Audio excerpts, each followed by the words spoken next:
ఆంధ్రప్రదేశ్లో మహిళలకు ఉచిత బస్సు ప్రయాణంపై క్లారిటీ ఇచ్చారు ముఖ్యమంత్రి చంద్రబాబు.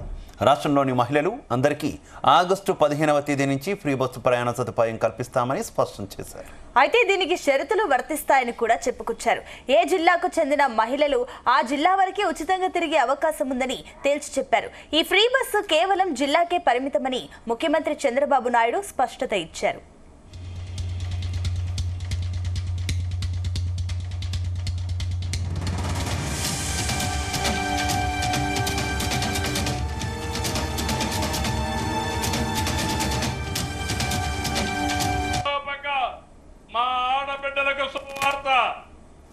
జిల్లాలో ఎక్కడ తిరగాలన్నా ఆగస్టు 15 తర్వాత ఫ్రీ బస్,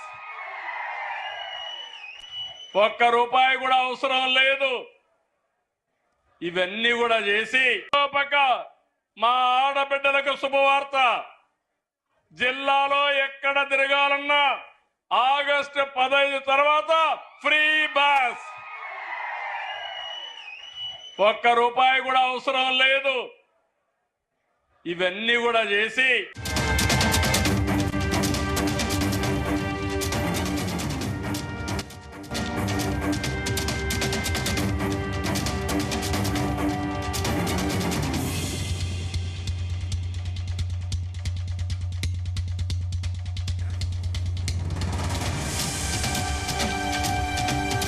ఏపీలో మహిళలకు ఉచిత బస్సు ప్రయాణంపై క్లారిటీ ఇచ్చారు ఏపీ సీఎం చంద్రబాబు. దీనికి సంబంధించి మరిన్ని డీటెయిల్స్ మా కరెస్పాండెంట్ యశ్వంత్ అందిస్తారు. యశ్వంత్, సునీత, ఏపీలో మహిళలకు ఫ్రీ బస్ అనేది ఒక పథకంగా పెట్టారు. ఆ పథకాన్ని కూడా అమలు చేసే విధంగా అయితే మాత్రం ఏపీ ప్రభుత్వం పౌలు కలుగుతుంది. దానికి సంబంధించి కూడా ఒక కీలక అప్డేట్ అయితే మాత్రం ఈ రోజు ఇటు ఏపీ సీఎం ముఖ్యమంత్రి అయితే మాత్రం విడుదల చేశారు. ఏదైతే 6 హామీల్లో భాగంగా ఒకటి ఫ్రీ మహిళలకు ఫ్రీ బస్ ఏదైతే పథకం ఉందో ఆ పథకాన్ని కూడా రేపు ఆగస్టు 15వ తేదీ నుంచి కూడా ప్రారంభించినారు. దానికి సంబంధించి గతంలో లాగా ఏదైతే ఫ్రీ బస్సు సంబంధించినటువంటి కొన్ని రాష్ట్రాలు ఏదైతే ఆ పథకం అమలు చేస్తారో ఆ పథకాలకు సంబంధించి కూడా అన్ని రాష్ట్రాల్లో వెళ్ళి ఒక కమిటీని అయితే పంపించారు. ఆ కమిటీ కూడా ఇచ్చిన నివేదిక పరంగా అయితే మాత్రం ఈ రోజు దానికి సంబంధించి ఒక ఫ్రీ అప్డేట్ అయితే మాత్రం మహిళలకు అందజేశారు. ఏదైతే మహిళలకి రాష్ట్రం మొత్తం తిరిగే విధంగా కాకుండా ఒక మహిళకి ఏ జిల్లా అయితే ఉంటుందో ఆ జిల్లా మొత్తంలో కూడా తిరిగే విధంగా కూడా ఫ్రీ, ఆ బస్సులో కూడా ఫ్రీకి తిరిగే విధంగా కూడా అయితే మాత్రం ఇచ్చారు. దానికి సంబంధించిన అప్డేట్ అయితే మాత్రం ఈ రోజు విడుదల చేశారు. దానికి సంబంధించి కూడా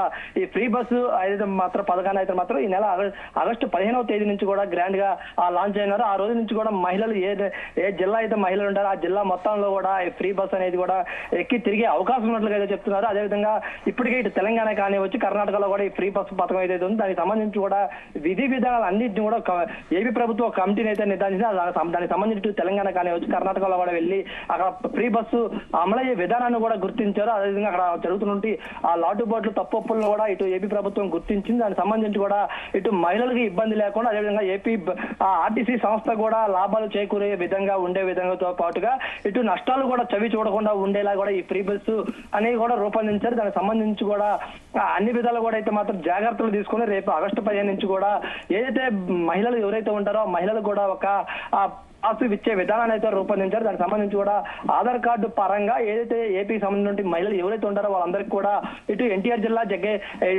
కానివచ్చు, అదే గుంటూరు జిల్లా, అదేవిధంగా ఎవరైతే 16 జిల్లాలో అయితే ఉన్నాయో ఆ 16 జిల్లాలో యశ్వంత్, ఆంధ్రప్రదేశ్ లో జిల్లాల పునర్వ్యవస్థీకరణ జరిగిన తర్వాత పూర్తిగా జిల్లాల నైసర్గిక స్వరూపం చిన్నగా అయిపోయినటువంటి పరిస్థితి.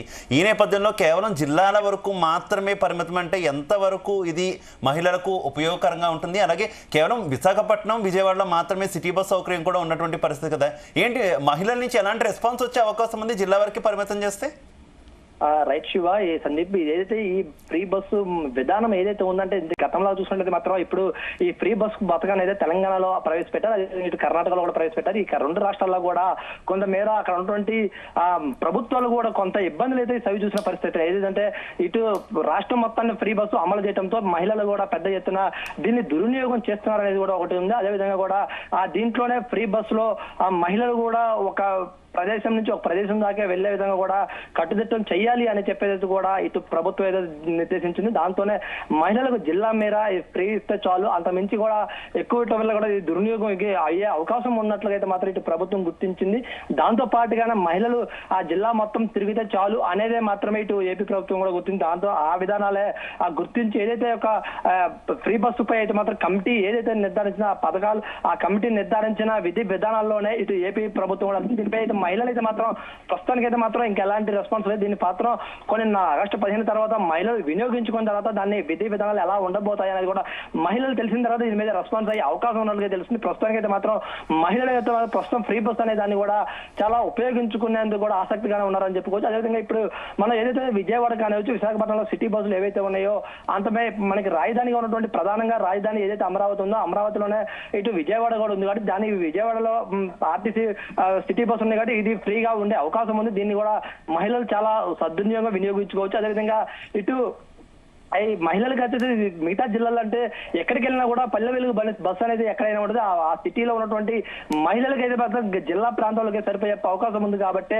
వాళ్ళు ఆ ప్రాంతం బట్టిగా ఉపయోగించుకునే ఎక్కువ అవకాశం ఉంది కాబట్టి ఒక జిల్లా బట్టిగా సరిపోదు అనేది కూడా ఇటు ప్రభుత్వం గుర్తింది. అదేవిధంగా ప్రభుత్వం ప్రవేశపెట్టిన కమిటీ కూడా ఇది గుర్తించి జిల్లా మేరకు మహిళలు చాలా ఉపయోగకరంగా ఉంటుందని చెప్పేది మాత్రం కూడా ఇటు ప్రభుత్వం కూర్చుంది. ఆ మేరకనే ఆ ఏదైతే కమిటీ సూచించిన సూచనల మేరకే ముందుకు వెళ్తున్నామని కూడా ఆ గుర్తింది.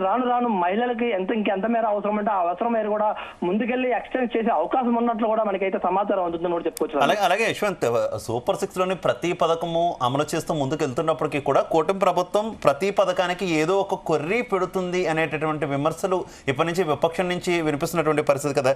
ఇది కూడా ఆ కోవలోకి వచ్చే అవకాశం ఉందనుకోవాలా? విపక్షాలకు మరో అస్త్రం ఇస్తుంది అనుకోవాలా కూటమి ప్రభుత్వం? ఎస్ సందీప్, ఇప్పటికీ కూడా దీన్నే అస్త్రంగా చేసుకొని కూడా ఈ రోజు కూడా వైసీపీ నేతలు అయితే మాత్రం వరుసగా ప్రెస్ మీట్లు పెట్టి కూడా దీన్ని కూడా ఒక మహిళలకు ఏదైతే 6 హామీ పథకాల్లో భాగంగా ఒక పథకాన్ని అయితే ప్రవేశపెట్టారు, దాంట్లో కూడా కొర్రెలు పెట్టారని చెప్పేసి కూడా ఎదావ చేస్తున్న పరిస్థితి. దీన్ని కూడా ఒక అస్త్రంగా ఉపయోగించుకొని మహిళలకి కూడా ప్రభుత్వం మొండిచేయి చూపించింది అనేది కూడా ఎదావ చేసుకుంటే ఇప్పటికే విమర్శలు దారితీస్తుంది. దీనిపై కూడా ఇటు కూటమి ప్రభుత్వం చెప్పిన విధంగానే ముందుకెళ్తాం కూడా చెప్తున్నా. ఏదైతే 6 హామీలు ఏదైతే ఆ విధంగా నెరవేర్చుకుంటా ముందుకెళ్తామని చెప్పేసి ఇటు ప్రభుత్వం చెప్పుకుంటా వెళ్తున్నప్పటికీ కూడా ఏదైతే ఇటు ఆంక్షలు పెట్టుకుంటా విధి విధానాలు అమలు చేసుకుంటా వెళ్తున్న ప్రయత్నం చేస్తున్నప్పటికీ కూడా వాటినే అస్త్రంగా ఉపయోగించుకుని ప్రతిపక్ష పాత్ర పోషిస్తూ కూడా ఇటు 6 హామీలు కూడా అమలు చేయలేకపోతుంది కూటమి ప్రభుత్వం కూడా. ఇటు వైసీపీ విమర్శలు చేసుకుంటూ కూడా ముందుకెళ్తుంది. దీనిపై కూడా ఇప్పటికే కూడా ఇటు వైసీపీ నేతలు కూడా వరుసగా ఇటు సోషల్ మీడియా వేదిక కానివచ్చు, అదేవిధంగా ప్రెస్ మీట్లు పెట్టి కూడా 6 పథకాల హామీల్లో కూడా అమలు చేయలేకపోతుంది కూటమి ప్రభుత్వం అని చెప్పేసి కూడా విమర్శలు చేస్తారు. ఏదైతే వైఎస్ జగన్మోహన్ రెడ్డి గతంలో చెప్పినటువంటి హామీలు ఏ ఒక్కటి కూడా అమలు చేసి ముందుకెళ్లారు. అలాంటి వైసీపీ జగన్మోహన్ రెడ్డిని కూడా మీరు విమర్శలు చేశారు, కానీ ఇప్పుడు మీరు చేస్తున్న పని ఏమిటి అంటూ కూడా ఇటు వైసీపీ నేతలు కూటమి ప్రభుత్వం మీద మాత్రం కూడా విమర్శలు చేసి ముందుకెళ్తారు. కానీ కూటమి ప్రభుత్వం కూడా దాని దీటుగానే మేము ఏదైతే చెప్పామో అదే చేసుకుంటూ వెళ్తున్నాం తప్ప ఎక్కడ కూడా మహిళలకు ఇబ్బంది పెట్టే చేయట్లేదు. అదేవిధంగా ఏదైతే ఆ 6 హామీలు ఏవైతే అవి కూడా నెరవేర్చుకుంటూ వెళ్తుంది, ఎక్కడ కూడా కొర్రె లేదని చెప్పేసి అయితే మాత్రం కూడా ఇటు కూటమి ప్రభుత్వం కూడా చెప్పుకుంటూ ముందుకెళ్తాం కూడా చెప్పుకోవచ్చు. Right, okay Yashwant, thank you.